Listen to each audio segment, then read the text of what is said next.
வணக்கம் தமிழா. ரயில்வே தேர்வுக்கு பயன்படக்கூடிய என்சிஆர்டி சயின்ஸ், இந்த என்சிஆர்டி சயின்ஸ் புக்ல இருந்து கெமிஸ்ட்ரி, வேதியியல் பாடத்துல இருந்து அமிலம் அப்படிங்கிற டாபிக்ல தான் நம்ம பார்க்க போறோம். அதாவது இயற்கை மூலங்கள்ல ஒவ்வொரு பொருட்கள்ல என்னென்ன அமிலம் காணப்படுறது அப்படின்னு நமக்கு ரீசெண்டா கொஸ்டின் கேட்டே இருக்காங்க. அப்ப எடுத்துக்காட்டாக ஆப்பிள்ல என்ன அமிலம் இருக்கு அப்படின்னு கேட்கலாம். தக்காளியில் என்ன அமிலம் காணப்படுகிறது அப்படி கேட்பாங்க. இது சாதாரண கொஸ்டின் தான். இப்போ இந்த என்சிஆர்டி சயின்ஸ் கெமிஸ்ட்ரி அந்த அமிலம் கார உப்புக்கள் பாடத்தில் பார்த்தீங்கன்னா அந்த 2-3 கொஸ்டின் வந்து டிஃப்ரெண்டாக இருக்கு. இப்போ எஸ்சிஆர்டி புக்கை கம்பேர் பண்ணும்போது அந்த என்சிஆர்டி புக்கில் 2-3 அந்த கண்டென்ட் கொஞ்சம் டிஃப்ரெண்டாக இருக்கும். அது சார்ந்து கூட கொஸ்டின் கேட்பதற்கு வாய்ப்பு இருக்கு. அப்போ பொதுவாக அமிலம் அமிலம் அப்படின்னா என்னது? அமிலம் அப்படிங்கிறது என்ன சுவை உடையது அப்படின்னா புளிப்பு சுவை உடையது. ஓகேங்களா? அமிலம் என்பது அசிட்டஸ் என்ற லத்தீன் மொழி சொல்லுதான் ஆசிட் அப்படிங்கிறது உருவாகுது. அமிலம் என்பது எந்த மொழி சொல்லிலிருந்து பெறப்பட்டது அப்படின்னா அசிட்டஸ் என்ற லத்தீன் மொழியிலிருந்து தான் வருவிக்கப்பட்டது. எந்த சுவையுடையது? புளிப்பு சுவையுடையது. ஓகேங்களா?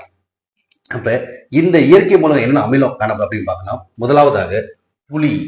இந்த புளியில காணப்படக்கூடிய அமிலம் என்ன பார்த்தீங்கன்னா டார்டாரிக் அமிலம். இப்ப பாத்தீங்கன்னா திராட்சையில என்ன அமிலம் இருக்கு அப்படின்னா டார்டாரிக், ஆப்பிள்ல மாலிக், நாம் குடிக்கக்கூடிய தேநீர்ல என்ன அமிலம் இருக்குன்னா டானிக் அமிலம். குடிக்கக்கூடிய தேநீர்ல டானிக்கு. அதே இது தேன் கனி, தேன்ல என்ன அமிலம் இருக்கு? பார்பிக். தேன்ல பார்பிக் அமிலம், தேநீர்ல டானிக் அமிலம், புளியில என்ன அமிலம் இருக்கு? டார்டாரிக். திராட்சையில டார்டாரிக், புளியில டார்டாரிக் அமிலம். ஓகே. அடுத்து தக்காளியில் காணப்படக்கூடிய அமிலம் ஆக்சாலிக் அமிலம். தக்காளியில் காணப்படக்கூடிய அமிலம் ஆக்சாலிக் அமிலம் காணப்படுகிறது. ஆப்பிள்ல மாலிக், தக்காளியில ஆக்சாலிக் ஆசிட். அடுத்து வினிகர். சமையல்ல பயன்படுத்தக்கூடிய வினிகர்ல காணப்படக்கூடிய அமிலம் என்ன பார்த்தீங்கன்னா அஸ்டிக் அமிலம். சமையல்ல வினிகர்ல என்ன அமிலம் இருக்கு? அஸ்டிக் அமிலம் இருக்கு. அடுத்து ஆரஞ்சுல என்ன அமிலம் இருக்குன்னா சிட்ரிக் அமிலம். இந்த சிட்ரஸ் வகை பழங்கள் எல்லாமே சிட்ரிக் அமிலம் கொடுத்துருக்காங்க. வந்து பாத்தீங்கன்னா எஸ்சிஏட்ட கூட ஆரஞ்சுல அஸ்கார்பிக் அமிலம் கொடுத்துருக்காங்க. கத்திரிக்காயிலையும் அஸ்கார்பிக் அமிலம் தான் இருக்கு. கத்திரிக்காயிலையும் அஸ்கார்பிக் அமிலம், ஆரஞ்சுல அஸ்கார்பிக் அமிலம். ஆனா என்சிஆர்டி சயின்ஸ் கெமிஸ்ட்ரி அந்த அமிலம் அப்படிங்கிற பாடத்துல ஆரஞ்சுல சிட்ரிக் அமிலம் இருக்குன்னு கொடுத்துருக்காங்க. நமக்கு ஆப்ஷன்ஸ் எப்படி இருக்கோ அதை வச்சு நம்ம போட்டுக்கலாம். அடுத்ததாக எறும்புடைய கொடுக்கு அல்லது சிவப்பு எறும்புடைய கொடுக்கு. சிவப்பு எறும்புடைய கொடுக்குல என்ன அமிலம் இருக்குன்னா மெத்தனோயிக் அமிலம் அல்லது ஃபார்மிக் அமிலம். எறும்புடைய கொடுக்கு அல்லது சிவப்பு எறும்பின் கொடுக்கு என்ன அமிலம் இருக்கு? மெத்தனோயிக் அமிலம் அல்லது ஃபார்மிக் அமிலம். தேன்ல என்ன அமிலம் இருக்குன்னா ஃபார்மிக் அமிலம் தான் இருக்கு. ஓகேங்களா? தேனி என்னன்னா ஃபார்மிக் அமிலம். எறும்பு கொடுக்கு ஃபார்மிக் அமிலம் அல்லது மெத்தனோயிக் அமிலம். அடுத்து புளித்த தயிர், பால், இதெல்லாம் என்ன அமிலம் இருக்கு பாத்தீங்கன்னா லாக்டிக் அமிலம். லேக்ட் அப்படின்னு வந்தாவே நம்ம பால் தயிர் வச்சுக்கணும். ஏன்னா பாலை தயிராக மாற்றக்கூடிய பாக்டீரியா லாக்டோபாசிலஸ். குழந்தை பெற்றுக்கு பிறகு பால் உற்பத்தியை தூண்டக்கூடிய ஹார்மோன் லாக்டோஜெனிக் ஹார்மோன். அப்ப புளித்த தயிர்ல என்ன அமிலம் இருக்கு? லாக்டிக் அமிலம். அடுத்து எலுமிச்சைச்சாறுல என்ன அமிலம் இருக்குன்னா சிட்ரிக் அமிலம். ஏற்கனவே சொல்ல சிட்ரஸ் வகை பழங்கள் எல்லாமே சிட்ரிக் அமிலம் தான் இருக்கு. ஆனா திராட்சையில டார்டாரிக், புளியில டார்டாரிக், ஆப்பிள் மாலிக். அடுத்து நம்ம பார்க்கக்கூடிய கொஞ்சம் வித்தியாசமான இயற்கை மூலம் பூனை காஞ்சன் இலை. இந்த பூனை காஞ்சன் இலை அதிகமாக காணப்படக்கூடிய இந்த பூனை காஞ்சன் இலையில என்ன அமிலம் இருக்குன்னா மெத்தனோயிக் அமிலம் என்று சொல்லக்கூடிய பார்மிக் அமிலம்.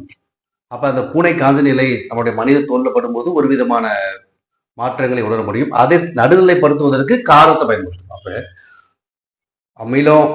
அமிலத்தினால் பாதிப்படுவது காரத்தை கொண்டு நடுநிலை பகிர்ந்து வயிற்றுல உபாதைகள் பார்த்தீங்கன்னா அசிடிட்டி, அமிலம் சார்ந்த பிரச்சனைகளுக்கு நம்ம எதை பயன்படுத்துறோம்? மெக்னீசியம் பால்மோ அப்படிங்கிற ஒரு காரத்தை பயன்படுத்துறோம். ஹைட்ராக்சைடு சொல்ற காரத்தை பயன்படுத்துறோம். அப்ப பூனை காஞ்சன் இலையினால் உருவாகக்கூடிய அந்த வலியை ஏற்படுத்தக்கூடிய ஒரு மாற்றத்தை ஏற்படுத்தக்கூடிய அந்த மெத்தனோயிக் அமிலத்தை நடுநிலையாக்குவதற்கு ஒரு காரத்தை பயன்படுத்துகிறோம். அப்ப ஒரு வித்தியாசமான ஒரு கண்டென்ட் பூனை காஞ்சன் இலை, பூனை காஞ்சன் செடி. அந்த பூனை காஞ்சன் இலையில காணப்படும் அமிலம் மெத்தனோயிக் அமிலம் அல்லது ஃபார்மிக் அமிலம். புளியில என்ன அமிலம் இருக்கு? டார்டாரிக் அமிலம். இது 2 வித்தியாசமானது. இதுல நம்ம ஏற்கனவே படிச்சதுதான். ஓகேங்களா? திரும்ப ஒருக்கா பாத்துக்கலாம். பூனை காஞ்சன் நிலையில மெத்தனோயிக் அமிலம் அல்லது ஃபார்மிக் அமிலம். வேற எங்க மெத்தனோயிக் அமிலம் இருக்கு? எறும்புடைய கொடுக்கு, தேனி, மெத்தனோயிக் அமிலம், ஃபார்மிக் அமிலம். புளித்த தயிர், பால், லாக்டிக் அமிலம்.